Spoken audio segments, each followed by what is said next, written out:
Today's story is about a crime so notorious it has been dubbed the crime of the century. But the reason for its notoriety has less to do with the crime itself and more to do with who committed it. But before we get into that story, if you're a fan of the strange, dark, and mysterious delivered in story format, then you've come to the right place because that's all we do and we upload once a week.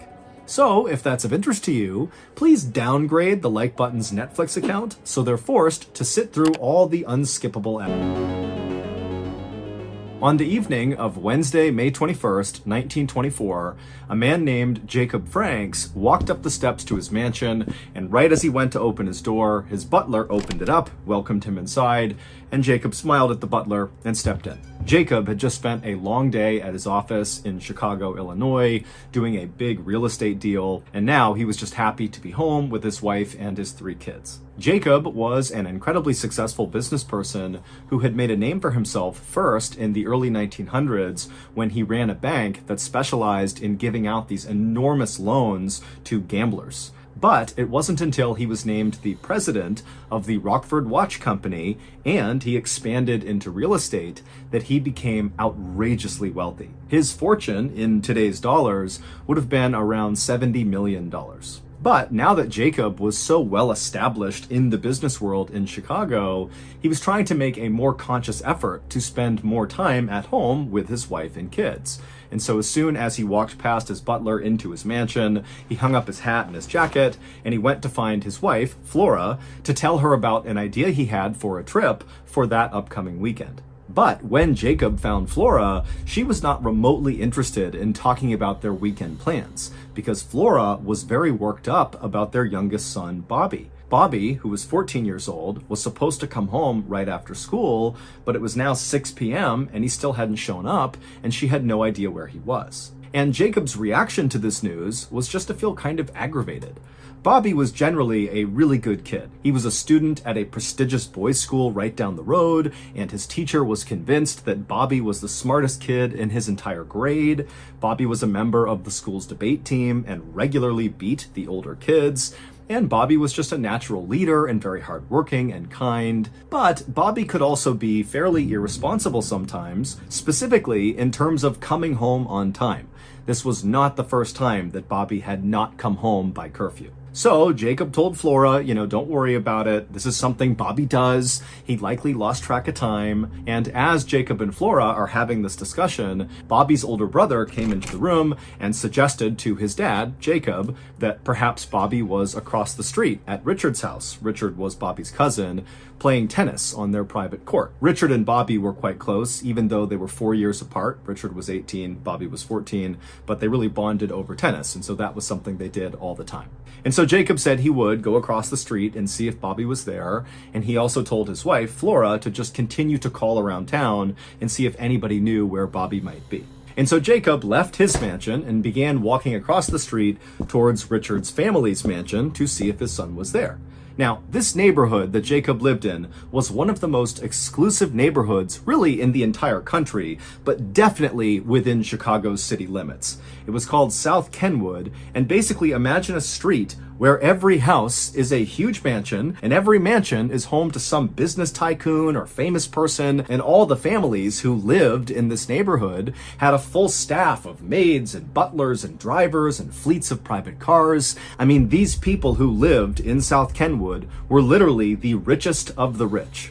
And so Jacob, he gets across the street, he's standing in front of Richard's family's mansion, and he looks around the side and he can see the private tennis court where his son and Richard would always play, but it's totally vacant, and in fact, the house is just totally quiet. No one's home. When Jacob got back to his own home, he found his wife pacing around in the parlor looking really concerned, and so Jacob immediately asked her, what'd you learn? What's going on? And she would tell Jacob that she had spoken to one of Bobby's friends who told her that Bobby had umpired a baseball game after school and had left to walk back home at around 5 p.m. The school and the baseball field where Bobby would have been was only about 3 blocks away from their home. And now it was 6:30 p.m. So it's been an hour and a half since Bobby had supposedly began his walk home. And so by now he certainly should be here, but of course he wasn't. At this point, Jacob went from feeling aggravated with his son to being concerned for his son's safety, despite the fact that he's thinking, okay, well, my son is likely somewhere in this neighborhood in South Kenwood, one of the safest, richest, best places in the country. He's got to be okay, but I really want to find him. And so Jacob would call one of his very close friends who lived in this neighborhood, who also happened to be a former state senator, and he asked him to come over and basically look around the neighborhood for Bobby. When the state senator friend arrived at Jacob's house, the two men left and began walking down the street lined with mansions, making their way towards the school where Bobby supposedly had been umpiring. And when they got there, they saw there was no baseball game happening, and the school was dark and closed for the night. But Jacob and his friend decided that, maybe it was possible that after umpiring this game, when Bobby had begun his walk home, maybe he had taken a detour into the school to get something, and then perhaps the doors got shut and locked on him. And so Jacob and his friend went to the school and looked for a way to basically break into the school. And sure enough, they would find an open window, they'd open it up, they would climb inside, and they would search the entire school, but Bobby was not in there. At this point, Jacob was really starting to panic. His friend was trying to calm him down, but Jacob is now thinking, something is terribly wrong with my son. And so the two men actually ran from the school back to Jacob's house, and when they went inside, Jacob immediately called out to his wife to see if maybe she had located Bobby, but when he called Flora's name, there was no response. And so Jacob and his friend, they run inside and they make their way towards the parlor, which is where they had last seen Flora before they left. And when they walked in there, they found Flora lying on the ground, totally lifeless, with the phone off the hook right next to her hand. And so Jacob and the senator, they run over and they begin shaking Flora, and suddenly she wakes up with a gasp, and she looks up at Jacob and just begins sobbing hysterically. And after Jacob finally calmed her down, she would tell him that after they had left to go to the school, she had received a phone call. And at first, she thought it was Bobby calling to check in. But when she answered it, it wasn't Bobby. It was a man's voice she didn't recognize who told her that Bobby had been kidnapped. He was safe for now, but if they went to police, something terrible would happen to him. This mystery man also told Flora that they would be in touch soon with more information, and then they hung up. And Flora had been so overwhelmed by what she was told that she had fainted, and that was why they found her on the ground. That night, Jacob, Flora, and the state senator friend stayed up late going over, what they should do. Of course, they wanted to go to police, but this felt like a credible threat that Bobby could be harmed if they did that. And so they just went back and forth over how to handle this horrible situation. But by 2 a.m., they had made a decision. The state senator had some close friends and connections in the police department, and so they decided that they would go talk to the police, but they would swear them to secrecy so the kidnapper or kidnappers wouldn't know the police were investigating. And so, a few hours later, when the police department opened up, Jacob and the state senator friend went to the police. They spoke to the highest ranking officer who was sworn to secrecy, and then that morning, the police would begin a quiet investigation into Bobby's kidnapping. At the same time this investigation was beginning, on the morning of May 22nd, 1924, a man named Morton D. Ballard drove through downtown Chicago in a luxury car known as a Willis Knight. He pulled this luxury car into a parking lot right next to a rental car company, and after parking the car, Morton got out, he went inside of the shop, and he handed the keys over to the clerk behind the desk.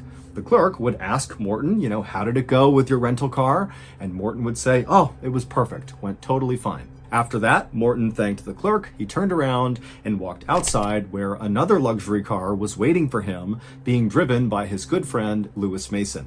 And once Morton had climbed inside, the two men smiled and drove off and disappeared into traffic. That same morning, Jacob and Flora received a letter from the kidnapper or kidnappers demanding $10,000 in small unmarked bills, and if they gave this money over, they would get their son back. And immediately, Jacob went to the bank and got the money, but before he could actually deliver the money to the kidnappers at the location they had specified in this letter, the police, who were quietly investigating, discovered a clue that would break the case wide open. It would take over a week to unravel this bizarre clue, but it all started to come together when the police brought in Morton D. Ballard and Lewis Mason for questioning. Here is the shocking story that detectives were finally able to piece together about what happened to Bobby Franks. On May 7th, 1924, so 2 weeks before Bobby went missing, Morton D. Ballard walked into a hotel in Chicago called the Morrison and rented room 1031. He would tell the front desk that he wanted them to hold his mail for him, and over the next couple of days, Morton would come in and he would get his mail from the front desk, but he didn't appear to ever actually go up to his room. Finally, a suspicious maid at the Morrison Hotel, who had been going into room 1031 every day to clean it, only to discover that Morton was not in there and the room was totally untouched and clean already, she went in one morning and saw Morton was not in there, and she would actually just open up one of Morton's suitcases that he had left inside. And instead of the suitcase containing clothes or toiletries, it just contained a bunch of random library books. As it happened, after this maid found this strange suitcase full of books, Morton stopped coming to the hotel. He stopped getting his mail, he did not claim his luggage, and he didn't pay the bill. He just kind of vanished. On May 9th, so just a couple of days after Morton first booked that room at the Morrison Hotel, Morton also opened a bank account in Chicago. He also made his first appearance at that car rental company where he asked for the Willis Knight car. The rental company would not just let anybody take a Willis Knight car. You needed a reference to show that you were someone who could pay for this type of vehicle. And so Morton's friend, Lewis Mason, would give him that reference and allow him to rent the Willis Knight car. About a week and a half later, on May 21st, so the day Bobby went missing, Morton and Lewis were driving around South Kenwood in their Willis Knight car when they spotted Bobby by himself walking down the road. Now, Lewis recognized Bobby, and he knew that Bobby was an incredible tennis player, and Lewis had a question for Bobby about a particular tennis racket. And so Lewis, who was in the front seat of the car, told Morton, who was driving, to pull over so Lewis could talk to Bobby. And so Morton pulled over, Lewis rolled his window down, he called over to Bobby, Bobby came over, and before long, Lewis and Bobby were talking about this tennis racket. And then when that conversation naturally wrapped up, Lewis offered Bobby a ride the rest of the way home, because that was where Bobby was walking to when they stopped him. And so Lewis climbed into the back seat, Morton stayed in the driver's seat, and Bobby climbed inside and sat in the front seat. And then once those two were situated, Morton pulled away from the curb and began driving towards Bobby's house. And as they were driving to Bobby's house, Bobby just kind of continued talking about this tennis racket because that was the thing they were talking about. And as he was mid-sentence, Lewis from the back seat reached into his pocket, pulled out a chisel, and then lunged forward and began smashing Bobby in the back of the head over and over again with this chisel. And as Bobby is screaming in pain and trying to protect himself, Lewis lunges forward, grabs Bobby, drags him into the back seat, and then holds him down, pulls a rag out of his pocket, and jams it into Bobby's throat. And then he closes Bobby's mouth and holds it shut until Bobby goes still. After that, Lewis kind of grimaced at all of Bobby's blood all over him,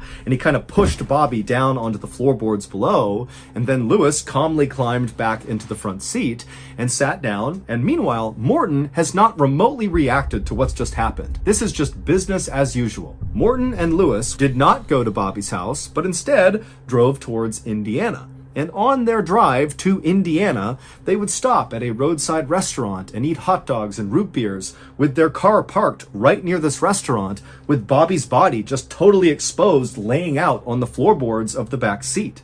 Morton and Lewis would eventually get into Indiana, and they would head to this particular forest that Morton was familiar with because he was a bird watcher and often came out here. And when they got to this forest, they parked in this clearing, they got out, they checked on Bobby and confirmed that he was dead. So they pulled him out, they stripped all of his clothes off of him, they rolled him up in a rug, and then they dragged him over to this drainage pipe that sat underneath some railroad tracks in this swampy area, and they jammed him inside of it. And then they got back in their car, they drove back to Chicago, at which point Morton called Bobby's mother, Flora, and informed her that her son was kidnapped but alive, even though he wasn't, and don't call the police, we'll be in touch soon. That night, Morton and Lewis would burn all of the clothes they had stripped off of Bobby. They would also clean the interior of their Willis Knight rental car, and then they would play a game of cards together before going to bed. The next day, May 22nd, so the same day that police began their quiet investigation into Bobby's kidnapping, Morton and Lewis would send that letter to Jacob and Flora demanding $10,000 for the safe return of Bobby. But unfortunately, before Lewis and Morton could claim their ransom money, Bobby's body was discovered. In fact, that day he was discovered. A walker was cutting through the woods in Indiana and saw Bobby in the pipe. And so when Morton and Lewis realized that, the jig is up, the family's never going to pay for their son because he's dead, they just returned their Willis Knight rental car and went back to their normal lives as if nothing had ever happened. But unbeknownst to him, Morton had accidentally dropped his eyeglasses right next to Bobby's body when they dumped him in the woods in Indiana. And Morton's eyeglasses were very unique. In fact, there was only one store in the world that sold this particular kind of eyeglasses. And so when detectives got the call about Bobby's body being found, they would also find these glasses. And that was the big clue, because these glasses led detectives to the store where they were sold, and the owner of the store was able to say that, yep, those particular glasses were sold to Morton. And when detectives went to Morton, Morton immediately pointed the finger at Lewis, saying that Morton didn't do anything to Bobby, Lewis did. But about a week later, on May 31st, both Morton and Lewis would confess to police that they murdered Bobby. But far more shocking than what Morton and Lewis had done was who they were, because Morton and Lewis were not their real names. The two men who killed Bobby Franks were rich kids just like Bobby who lived in South Kenwood. They created two fake names, Morton D. Ballard and Lewis Mason, and then they booked room 1031 at the Morrison Hotel. Now, they had no intention of actually staying at this hotel, and so they just left that suitcase full of books inside of the room to make it appear like they were staying there. But in reality, the only reason they booked that room is they needed a physical mailing address that was connected to their fake personas. And so after booking this room, they began sending mail to Morton D. Ballard and Lewis Mason at the Morrison Hotel, room 1031. And then after collecting that mail, which served as a sort of proof of legal name and address, they were able to open a bank account in Chicago. They dumped some money into that, and then again, they used their proof of legal name and address to rent that Willis Knight car, and then used money from their phony bank account to pay for it. And then once they had their luxury car, it was time to go kill. In reality, Morton was actually a 19-year-old prodigy named Nathan Leopold. He spoke 5 languages, he had already graduated from college, and he was a nationally respected ornithologist, which is someone who studies birds. Nathan's IQ was so high, it literally couldn't be measured. His father was the president of a very successful steamship company, and Nathan was planning to attend Harvard University in the fall to get yet another college degree. And Lewis was actually 18-year-old Richard Loeb, who was Bobby's cousin and one of his best friends.